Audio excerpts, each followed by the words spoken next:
Bueno, me cuentan porfa cuando vean ahí Ya la vemos. la... Ya se ve. Ok.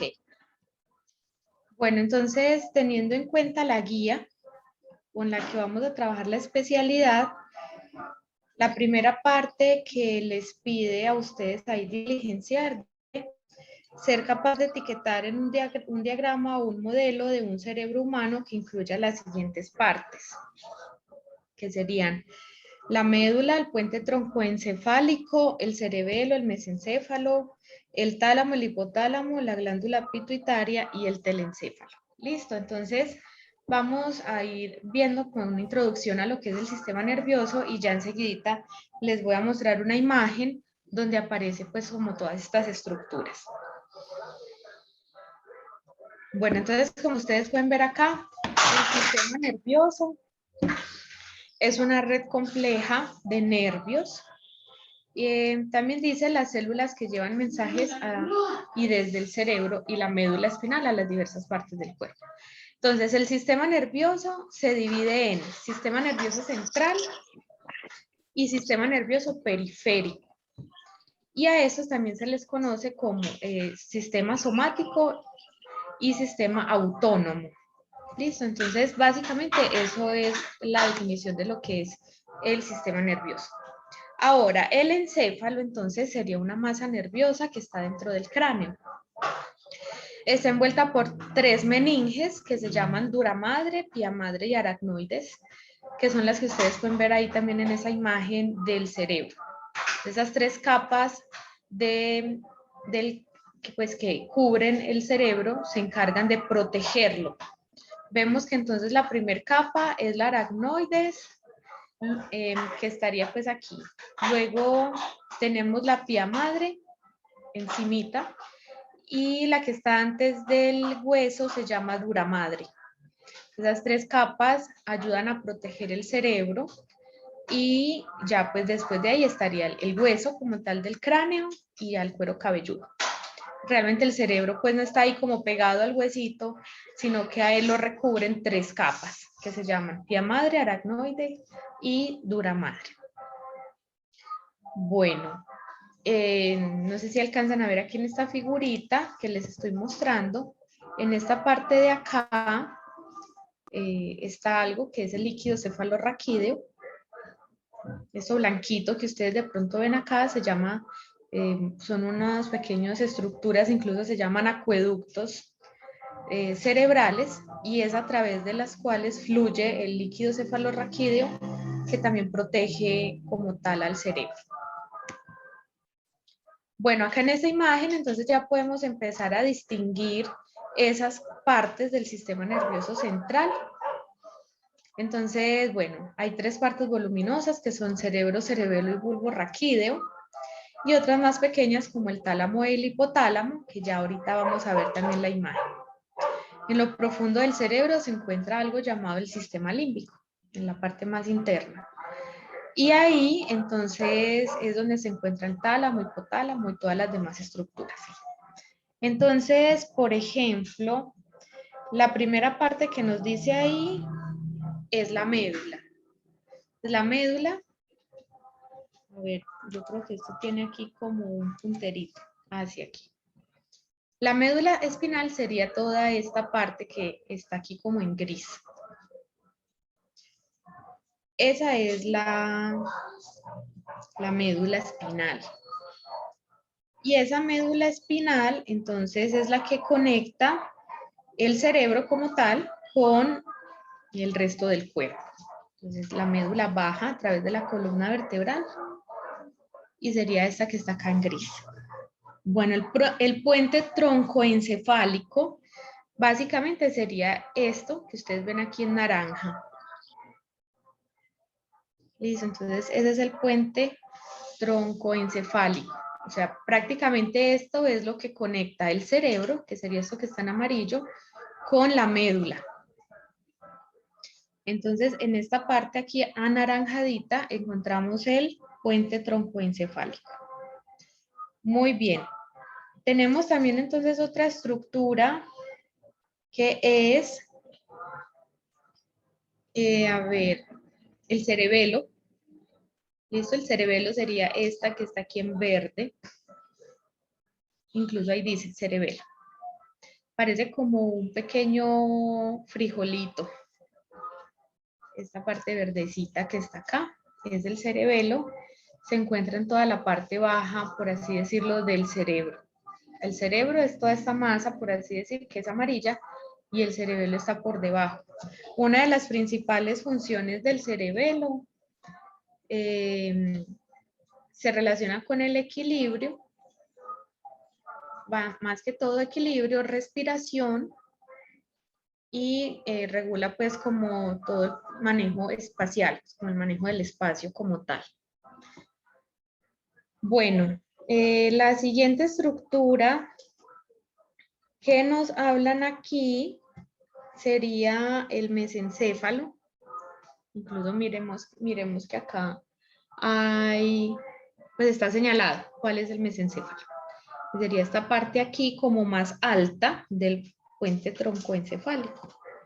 Desde el mesencéfalo, literal es lo que conecta como tal el puente, la médula, allá como tal el cerebro como estructura, como órgano. Entonces tenemos que el mesencéfalo está acá arribita, muy pegado del cerebelo. Muy bien. En una parte mucho más interna del cerebro, pues contamos con otras pequeñas estructuras dentro del sistema límbico precisamente, que serían el tálamo y el hipotálamo. Esas están justo aquí donde yo les estoy señalando el puntero. Entonces, si ahí lo logran ver, yo puse por acá otra imagen. Bueno, no, aquí no se ve tan bien como de pronto se vería en esta. Más bien ubiquémonos acá. Aquí en la parte muy, muy interna encontramos tálamo e hipotálamo. Están ahí pegaditas. Y también un poquito más abajo, más como por esta zona de acá, tendríamos la glándula pituitaria. La glándula pituitaria también hace parte del sistema límbico. Y la glándula pituitaria básicamente se encarga también de procesos que se vinculan con las emociones. Entonces esa es una glándula que segrega unas sustancias encargadas de los neurotransmisores como tal. Y bueno, la última que veo que les pide aquí identificar es el telencéfalo, que de hecho también la podemos ver acá arribita. Entonces, telencéfalo sería como toda la parte superior del encéfalo como tal, o la parte más alta. Bueno, hasta aquí tienen de pronto como alguna pregunta o algo relacionado a la ubicación de las estructuras. ¿Alguien? ¿Nadie? ¿Nadie tiene Por el duda? momento no. Ok. Listo, muy bien. Vamos entonces a avanzar acá. En esta otra imagen se ve un poco más de cerca también las estructuras. De hecho, se ve hasta más bonito. Entonces tendríamos el tálamo y el hipotálamo aquí, en esta parte muy interna. Esto que ustedes ven aquí que yo les estoy señalando se llama el cuerpo calloso. Y el cuerpo calloso es la estructura que une el hemisferio derecho con el hemisferio izquierdo. Es una estructura muy bonita que está aquí en la mitad, que sirve de unión entre los dos hemisferios cerebrales. La glándula pituitaria de la que les hablaba ahorita estaría aquí. De hecho, esta es la que les estoy señalando acá. Esta sería la glándula pituitaria, encargada de todo el tema de las emociones. Muy bien. Ahora nos están preguntando qué es una neurona. Yo voy a avanzar un poquito más acá. Creo que tenía eso por acá, no. Voy a ponerles otra presentación que tengo, donde tengo lo de la neurona, para que nos pueda quedar también un poco más claro el tema. Y podamos ver pues cómo se vería una neurona.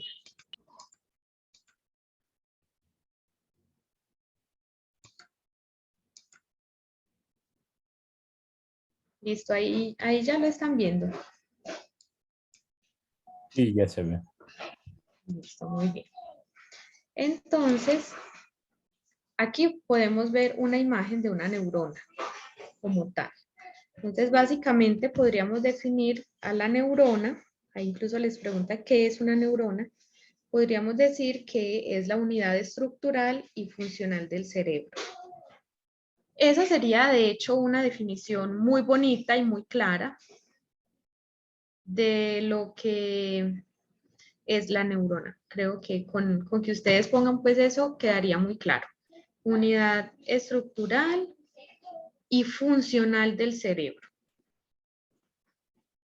Bueno, dice que se calcula que existen alrededor de 100 billones de neuronas en el sistema nervioso y unas 10 veces más de células gliales. Las células gliales son otro tipo de neurona. O sea, existen dos tipos de neurona. Neurona pues principal como tal y otro tipo de neurona que se llama célula glial. Pues la célula glial es la neurona pues como de soporte, por así decirlo, de la neurona principal. O sea, la célula glial es como la asistente de la neurona principal.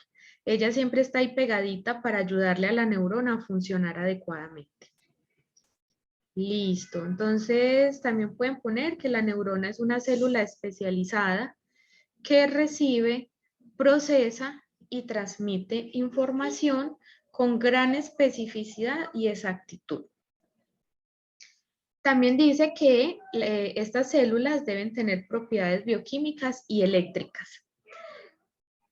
Entonces, esto lo que significa es que la neurona funciona con químicos, con sustancias químicas que se transmiten de una neurona a otra. Y esas sustancias químicas las llamamos neurotransmisores.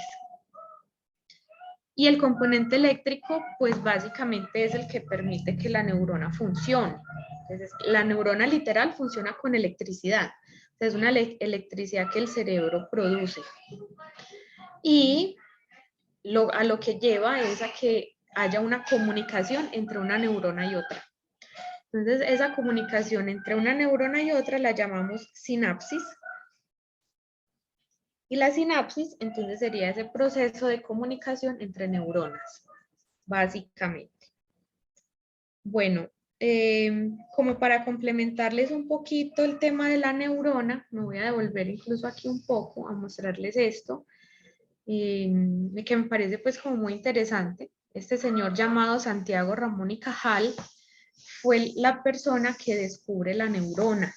Fue el primero en descubrir cómo se ve una neurona. Y él utilizó un método que llamaban método de tinción o método con tinta. Entonces él puso un poquito de tinta sobre un tejido nervioso del cerebro y logró ver esta imagen que ustedes pueden ver acá en esta diapositiva. Aquí. Esa es como la primera imagen que se ha encontrado a nivel histórico de cómo se ve una neurona y de cómo este señor, Santiago Ramón y Cajal, la descubrió pues a través de un método de tinción, o sea que puso tinta y la neurona entonces se veía así, como la ven ustedes en esta imagen. Bueno, muy bien, mis queridos. La tercera dice, dibujar una imagen típica de una neurona y etiquetar sus partes. Entonces, yo, miren, por ejemplo, tengo esta o tengo esta. Cuéntenme cuál les gusta más o esta.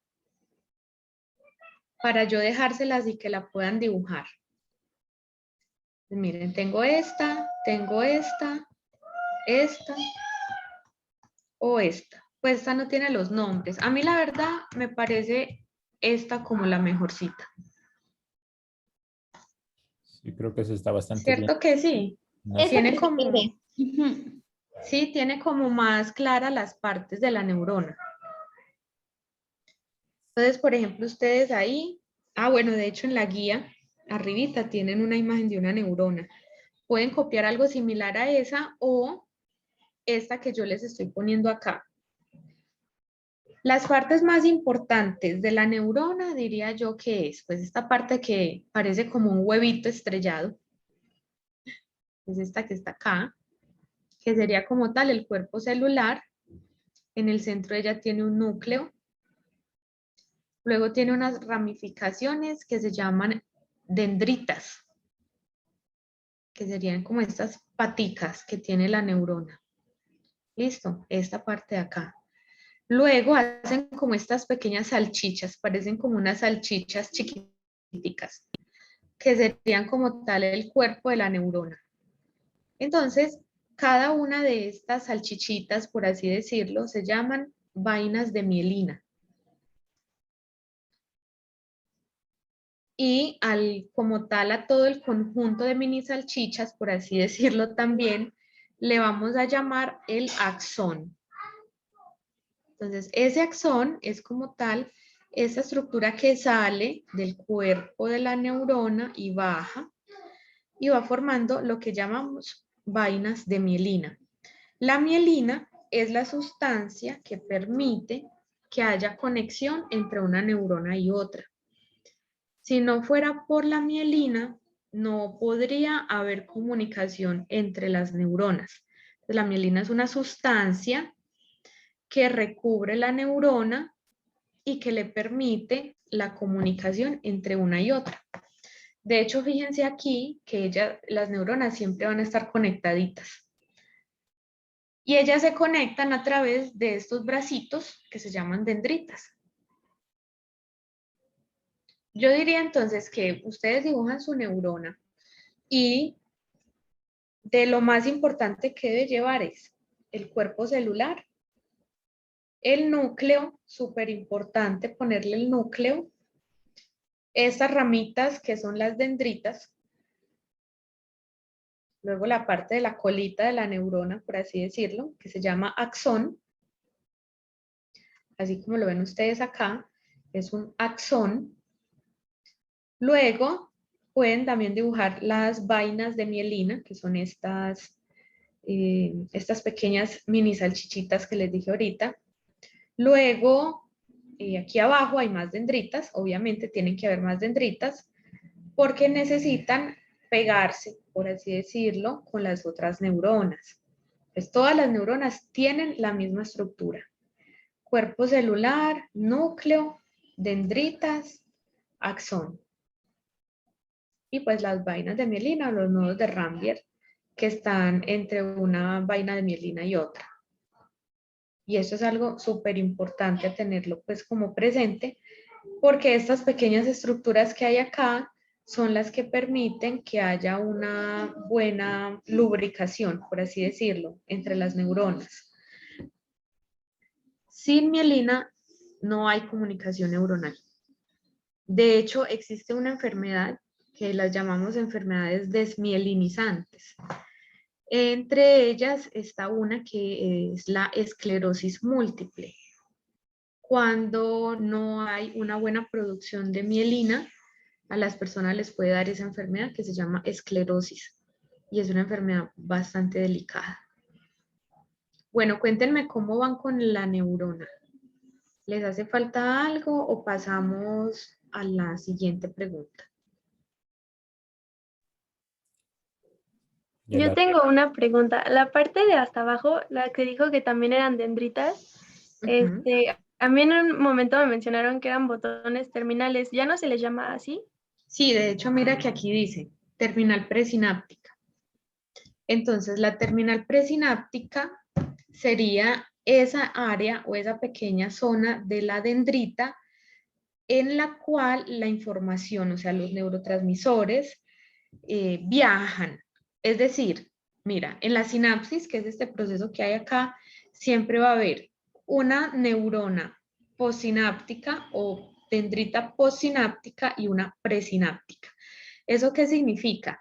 Que una neurona es la que manda información y otra neurona es la que la recibe. Entonces, van a haber neuronas emisoras y neuronas receptoras. Entonces, en toda neurona debe existir un terminal presináptico que es a través del cual la información viaja. O sea, es de la neurona que manda la información. Luego estaría la otra neurona que está aquí abajito, que tiene algo llamado dendrita postsináptica. O sea, que es la que está ahí diciendo, bueno, tírelo pues que yo se lo recibo, ¿cierto? Entonces hay una que manda el neurotransmisor y hay otra que está ahí disponible para recibirlo. Y precisamente eso también se relaciona con la siguiente pregunta que tenemos acá. Pero sí te quedó claro lo de la terminal presináptica. Sí, muchas gracias. Listo, dale. Bueno, entonces, mientras ustedes van terminando ahí de dibujar su neurona, podemos ir mirando la siguiente pregunta, que de hecho se relaciona con lo que les decía ahorita. Y es por dónde entra la información en una neurona y por dónde sale. Entonces, la información entra a través de la terminal presináptica. O sea, está la terminal presináptica, ¡fum!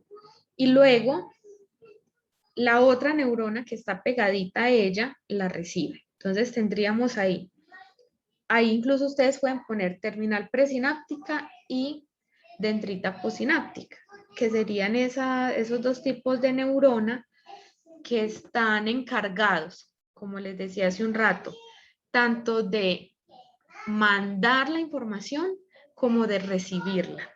Básicamente sería eso. Oye, Jessica, perdón. Pareciera que hasta la dendrita posináptica tiene así como que quiere agarrar, ¿verdad? Justamente ahí esa pequeña terminal presináptica. O sea, la Sí, forma me hace pensar que esa, por lo que entendí, la dendrita posináptica es la receptora y parece que es la que está atrapando esa información, ¿no? Digo, así como lo vi yo. sí, exactamente.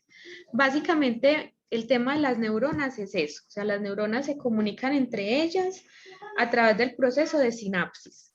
Ese es el proceso, así se le llama a la comunicación entre neuronas. Y precisamente como tú lo decías, van a haber neuronas que son las que mandan la información y van a haber otras ahí pegaditas que son las que la están recibiendo. Y a eso entonces incluso podríamos llamarlo la neurona emisora y la neurona receptora, porque una es la que emite y otra es la que recibe. Y entre ellas, miren que se conectan de varias formas. Puede ser que estas sean receptoras y que esta sea emisora. O sea, una está enviando información y estas de acá la están recibiendo. Y por acá debajo tendrían que haber más, obviamente. De hecho, miren que aquí dice célula presináptica y célula posináptica. En esta parte de acá. O sea, una es la presináptica y otra es la posináptica. Una es la que envía y otra es la que recibe. Una duda, Jessica. O sea, siempre van a ser, digamos, siempre van a tener esa función, ¿no? O sea, no hay manera de que cambien de función y ahora yo recibo y tú envías información. O sea, ya están como definidas estas neuronas así. Sí. Uh-huh. O sea, en nuestra gestación, en esa maravillosa gestación, como todo viene ya previamente calculado. O sea, en ese proceso, incluso cuando estamos en el vientre de nuestra mamá, ahí ya se da un proceso de formación neuronal. Y ya ahí están determinadas las neuronas que van a ser presinápticas y las que van a ser posinápticas. Ya, o sea, el tema de la neurona es larguísimo, ¿no? Pero pienso que sí es importante saber que, o sea, esta es la neurona básica, pero existen diferentes tipos de neuronas. Por ejemplo, acá pues hay otra imagen. Miren, todos estos son los tipos de neurona que hay. Entonces hay neurona sensorial, interneurona, neurona motora. Bueno, es que este es un tema que yo de hecho doy en una clase, es un tema pues muy largo, pero como para que ustedes vean, miren, por ejemplo, en cuanto a la forma, existen diferentes formas de neurona. Está la neurona estrellada, la piramidal, la ovoidea. Por ejemplo, la estrellada es la neurona que está en la médula espinal. En la médula también tenemos neuronas, porque ahí obviamente la información se capta y se envía al resto del cerebro. La neurona piramidal son neuronas motoras, o sea, se están en la zona frontal de nuestro cerebro porque son las encargadas del movimiento. Y esta ovoidea se encuentra en otro tipo de estructuras como las que les hablaba ahorita del sistema límbico. Entonces, bueno, podemos hablar de la neurona todo el día, pero más bien pues vamos a avanzar un poquito para que nos rinda el tiempo. Bueno, la otra pregunta dice, explicar cómo las drogas afectan la función de las neuronas, especialmente en la sinapsis. Bueno, yo diría que las drogas, o sea, en este caso cualquier sustancia psicoactiva que llegue al sistema nervioso, va a empezar a destruir sinapsis, o sea, las drogas literalmente cuando entran al organismo destruyen la comunicación neuronal. Por lo tanto, mata neuronas, o sea, va matando poco a poco la conexión entre ellas y obviamente mueren. Resulta, y les voy a dar un dato súper interesante que la neurociencia ha venido trayendo en los últimos años, y es que hay una estructura de nuestro cerebro que es capaz de regenerar neuronas. O sea, antes se creía que neurona muerta, neurona que no se recuperaba, pero la buena noticia, por así decirlo, es que ya han logrado descubrir un área llamada el bulbo olfatorio y es la encargada de regenerar neuronas nuevas. Entonces, eso es algo bien interesante porque a partir de esos estudios ya, por ejemplo, han avanzado con el tema del Alzheimer, que es una enfermedad neurodegenerativa, y pues le ha ayudado a muchas personas como a regenerar esas conectividades entre neuronas. Pero cuando ya, por ejemplo, la persona tiene una adicción a una sustancia, obviamente va a ir matando neuronas y eso es algo pues que es real. Entonces, ahí podríamos decir que las drogas impiden que haya un buen proceso sináptico y va matando conexiones entre las neuronas. Oye, Jessica, perdón, yo sé que la pregunta era específica para las drogas, pero quisiera saber si hay más cosas que destruyan neuronas. Claro, sí. Cuando, por ejemplo, tenemos malos hábitos, un mal hábito terrible que mata muchas neuronas es no dormir bien. Cuando no dormimos bien las suficientes horas de noche, esto se ha demostrado que también va matando conexiones neuronales. Cuando de pronto estamos demasiado tiempo frente a un computador, frente a un celular, eso también impide que haya una buena conexión entre las neuronas y las puede ir matando. Literal, las puede ir matando. Básicamente, o sea, es eso. Tener malos hábitos de sueño, tener incluso una mala alimentación. Y no crean, muchachos y Charlie, cuando uno no sabe gestionar sus emociones, por ejemplo, que mantiene lleno de ira, de coraje, eso también puede ir matando redes neuronales. Así que tenemos que cuidar mucho nuestras emociones porque eso también puede llegar a deteriorar nuestro sistema nervioso. Muchas gracias por compartir y bueno, algo para tomar muy en cuenta, muchachos, y tratemos de tener los buenos hábitos, ¿no? Y cuidar nuestras emociones. Sí, total. Nuestras emociones y nuestros hábitos a nivel del sueño. Sobre todo, créanme que el sueño, o sea, el mal sueño es una de las cosas que más mata neuronas. O sea, las drogas, obviamente, y caer en un vicio, sí, horrible, muchísimo más. Pero poco a poco, si tenemos un mal hábito de sueño, eso también va desgastando nuestras neuronas. Bueno, muy bien. Acá la siguiente pregunta dice, ¿qué es un reflejo? Bueno, podríamos decir que, incluso me voy a devolver un poquito acá porque aquí tengo algo de eso. Los reflejos están relacionados con las neuronas sensoriales. ¿En qué sentido? Bueno, resulta que un reflejo, podríamos decir que es una respuesta sensitiva ante un estímulo. Es decir, un reflejo puede ser cuando, por ejemplo, uno va al médico y el médico toma un martillito y se lo hace uno aquí sobre la rodilla. Llega y toca la rodilla y la rodilla como que se levanta sola. Uno no piensa que, ay, voy a levantar la pierna, no, sino que ella se levanta solita. Ese es un acto reflejo, porque el ortopedista o el médico llega y toca justo en la rodilla donde tenemos unas terminales nerviosas. Y eso hace que la pierna se mueva. Entonces podríamos decir que un reflejo es una respuesta sensorial ante un estímulo. Entonces, esas respuestas que a veces tenemos, que incluso aquí les da ese mismo ejemplo, dice, realizar un reflejo de prueba en la rodilla de alguna persona, golpear suavemente a alguien solo por debajo de la rótula, mientras que la persona tiene la pierna colgando sobre el borde de una silla. Entonces ahí, si ustedes hacen ese ejercicio, se van a dar cuenta de que la pierna se mueve. Bueno, luego dice, explicar por qué ocurre. Utilizar los siguientes términos en la respuesta: neurona sensorial, neurona motora y médula espinal. Entonces, miren muchachos, la explicación es la siguiente. La información sensorial viaja a través de las neuronas sensoriales. ¿Cómo así? Pongamos otro ejemplo. Digamos que se te dio por poner la mano encima de la estufa y la estufa estaba prendida.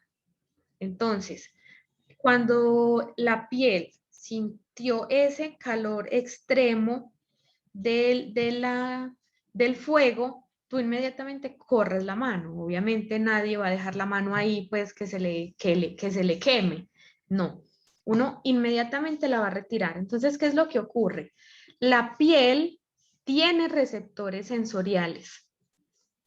Esos receptores viajan a través de la médula espinal, o sea, viajan, llegan a la médula espinal, y la médula espinal tiene ahí también unos receptores que son receptores motores o de movimiento.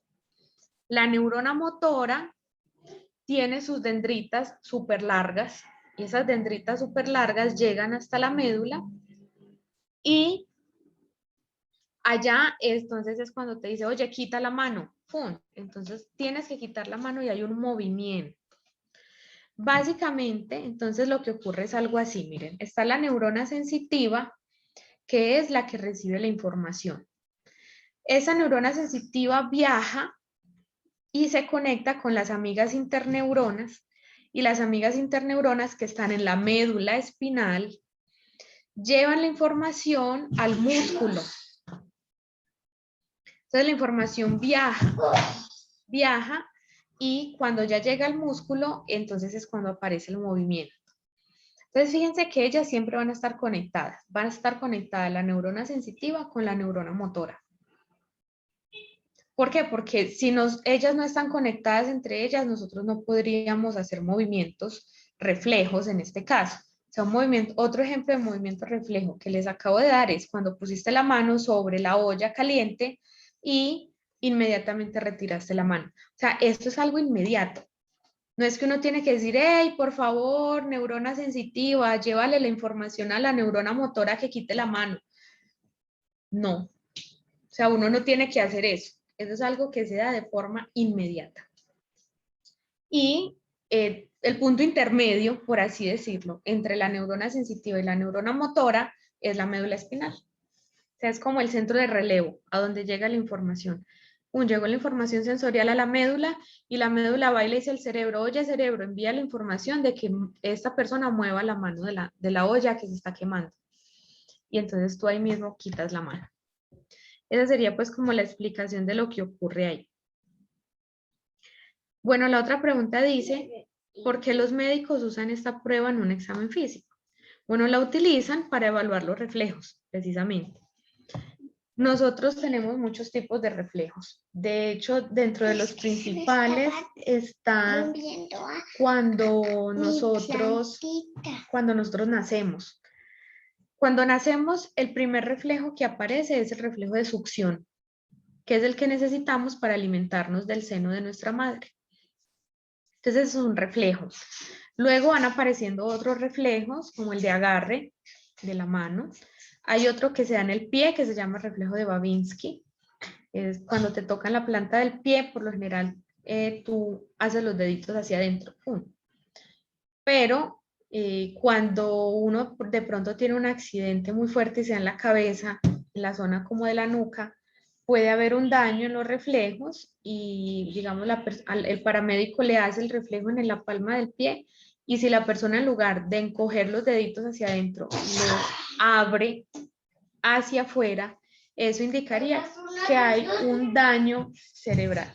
Entonces hay daño cerebral y afectó los reflejos. Entonces, realmente lo que los médicos y paramédicos hacen cuando atienden así un accidente es verificar los reflejos para ver si no hay un daño cerebral.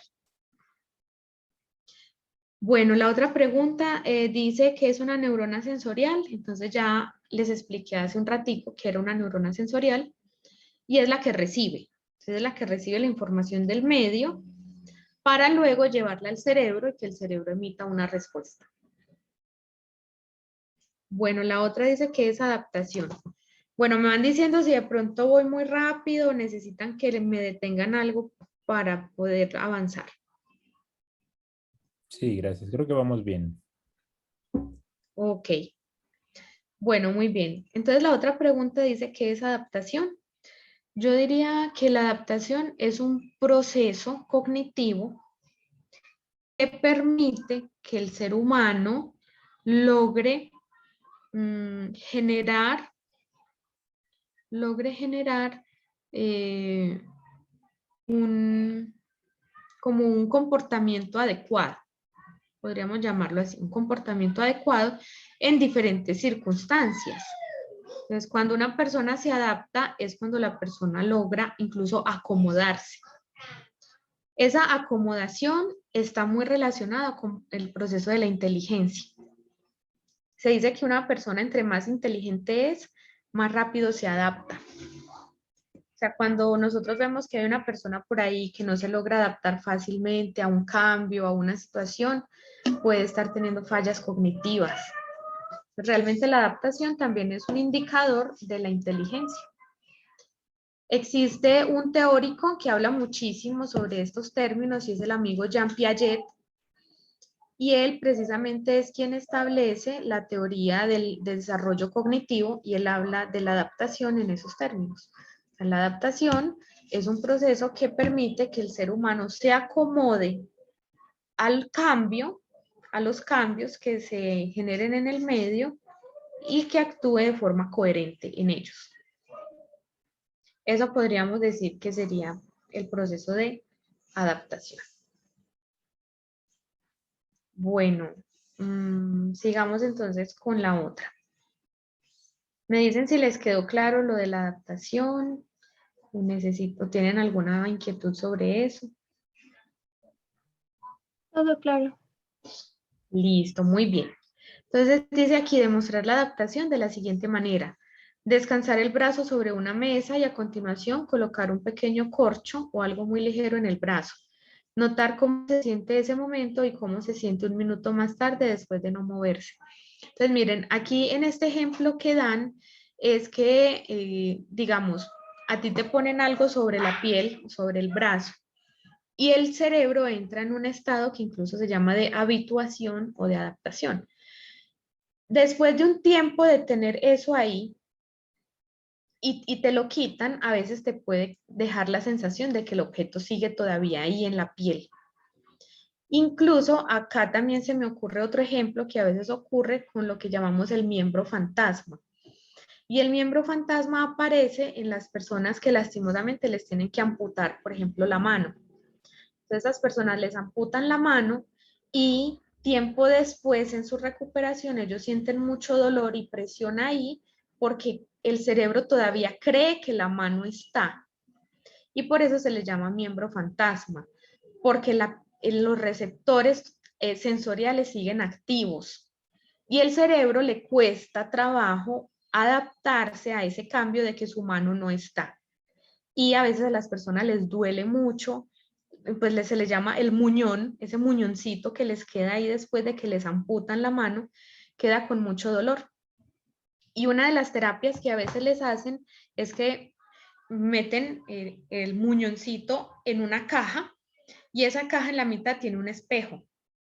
Entonces, la mano que quedó todavía bien, la meten ahí y el espejo refleja del otro lado la mano normal, la mano que sí tiene. Y la persona va abriendo y cerrando esa mano para que el cerebro interprete como si la mano se viera del otro lado y la empieza a relajar. Entonces es un ejercicio que se hace mucho con esas personas que sufren de amputación para como que decirle al cerebro, autoengañarlo por un momento y hacerle creer que ese miembro fantasma está para que la persona relaje la mano y así deje de sentir dolor. Entonces, es una de las técnicas que utilizan para ayudar en este proceso de recuperación sensorial. Bueno, el otro ejemplo dice colocar un dedo de una mano en un recipiente de agua fresca y otro dedo de otra mano en un recipiente de agua tibia. Después de 30 segundos, poner 2 dedos en un recipiente de agua a temperatura ambiente. ¿Cómo se siente el agua a temperatura ambiente en cada dedo de la mano? Obviamente va a haber una diferencia por la temperatura. Entonces, la temperatura también es un factor que influye directamente en el tema sensorial. Y no, porque nosotros en la piel pues tenemos diferentes receptores. ¿No? Tenemos receptores para temperatura, tenemos otros para el dolor, otros para la presión y así sucesivamente. Entonces esos receptores son los encargados de determinar y de decirle al cerebro, bueno, eso que estoy tocando es frío o eso que estoy tocando es caliente, pero con una mano siento frío y con otra mano calor. Entonces el cerebro es capaz de detectar esos cambios. Bueno, aquí ya como para ir, bueno, no mentiras, ir acabando, no, esto está muy largo. Bueno, la siguiente pregunta dice, ¿qué lección espiritual se puede extraer del concepto de adaptación? Bueno, esto aquí yo creo que ya ustedes reflexionan un poco al respecto y piensan, o sea, ¿qué tiene que ver esto de la adaptación con el tema espiritual? De pronto como lo que yo pienso al respecto y ustedes ya van sacando su propia idea. Para mí el tema de la adaptación a nivel espiritual hace pues como referencia también al ambiente en el que estamos. Si nosotros estamos en un ambiente favorable para mantener la espiritualidad se mantiene. Estamos como dentro de una burbuja, por así decirlo. Al salir de esa burbuja, nosotros tenemos que adaptarnos a ese cambio. Y adaptarnos a ese cambio implica que nosotros sigamos siendo los mismos, estando, por ejemplo, en la iglesia o estando, por ejemplo, en la universidad, cuando ya uno sale del colegio y tiene que ir a la universidad, cuando ya uno sale de la universidad y va a trabajar, su espiritualidad se tiene que adaptar a ese cambio. Y el adaptar implica seguir siendo el mismo. O sea, adaptarse no necesariamente es que tú cambies, no. Adaptarse es que a pesar del cambio externo, tú sigas siendo la misma persona. Eso es un buen proceso de adaptación. Que tú sigas siendo el mismo Jonathan, que siga siendo la misma Ana, que siga siendo el mismo Charlie, la misma Jessica. Estemos en casa, estemos en la universidad, estemos en la iglesia, estemos donde sea. Para mí eso sería un adecuado proceso adaptativo. ¿Listo? Bueno, vamos a la pregunta número 6. Dice, ¿cómo son los sentidos del gusto y el olfato similares y cómo son diferentes? Bueno, aquí entonces ya nos vamos al tema de los sentidos. En el tema de los sentidos, entonces, a ver, el gusto y el olfato. Bueno, podríamos decir que en lo que son similares es que son sentidos del ser humano que reciben información a través de las partículas del ambiente. Es decir, el olfato, nuestro olfato funciona es por la receptividad de partículas que hay de olor a nuestro alrededor. Entonces esas partículas llegan a nuestra nariz, viajan a través, o sea, es directo y llegan al bulbo olfatorio, que fue la estructura que les dije ahorita que regenera neuronas. Y allá el bulbo olfatorio es el encargado de decir, ah, bueno, esto que yo huelo es unos tacos son tacos de pollo. De soya. De soya, de carne. O tú puedes decir, esto que yo estoy oliendo huele como feo, huele como a basura, guácala. Entonces interpreta lo que hay a nuestro alrededor gracias a la receptividad en las partículas del ambiente. Igual pasa con el gusto. El gusto se activa cada vez que ingresa algo a través de nuestra lengua. Entonces, la lengua es la encargada de recibir esas partículas que están en los alimentos. Y sabemos pues que nuestra lengua tiene diferentes áreas encargadas de detectar diferentes sabores. El sabor dulce, el sabor amargo, el sabor ácido, el salado. Incluso hace poco estaba leyendo pues un poquito sobre eso y encontré que se detectó y encontraron un nuevo sabor que le llaman umami. Y este sabor umami dicen que es un sabor de algo sabroso, de algo que es muy rico, de algo que es delicioso. Y quienes hicieron estos experimentos decían que un ejemplo de esto es el del aguacate. Cuando comemos aguacate, uno no puede decir, ay, esto es dulce, esto es salado, esto es amargo, esto es ¿qué? Es rico. Pues por lo menos a mí me encanta el aguacate. Yo no sé si a alguno de ustedes no les guste, pero cuando uno le pregunta, mira, ¿qué te sabe el aguacate? Uno no pues sabe aguacate. Diferente no sé, tú te comes unas papitas y esas son saladas. O te comes un chocolate y dices, ah, es dulce o es amargo. Pero cuando a ti te dicen a qué sabe el aguacate, pues no, es como difícil. Es simplemente aguacate, es rico. Y a eso se le conoce como el sabor de umami. También lo relacionan con el sabor de las pastas, pero cuando las pastas todavía están sin salsa. O sea, que tú te comes el espagueti así cocido, pero todavía no tiene sabor. Entonces, no se sabe eso qué, o sea, es pasta, pero ¿qué es? No es ni dulce, ni agrio, ni amargo. Es como un sabor neutro, pero rico. Entonces, eso sería lo que podríamos decir que hay de similitud entre estos dos sentidos. Y diferencias, pues, en diferencias yo creo que podríamos poner ahí que son, sus estímulos se perciben a través de órganos diferentes. Es decir, el olfato, pues obviamente está en la nariz y el gusto está en la lengua. Entonces, podríamos hablar ahí de los órganos encargados de percibir los estímulos, pues son diferentes. Ah, y también otra es que la zona del cerebro que interpreta el sabor es diferente a la zona del cerebro que interpreta el gusto. En el cerebro se interpretan zonas diferentes. Y cuando hay enfermedades en estos órganos, se produce, por ejemplo, la enfermedad de disminución de olfato se le conoce como anoftalmia. No, perdón, anosmia. Y cuando disminuye el gusto se le llama ageusia. Por ejemplo, ahorita a los que les ha dado COVID, les da eso, que pierden el gusto y pierden el olfato. Es una de las consecuencias que tiene este bendito virus. Y es que hace que las personas disminuyan su capacidad para oler y para sentir sabores. Entonces, técnicamente, para la incapacidad de percibir sabores es ageusia y la incapacidad de percibir olores es anosmia. Esos son como los términos técnicos cuando hay enfermedad en esas dos zonas del cerebro.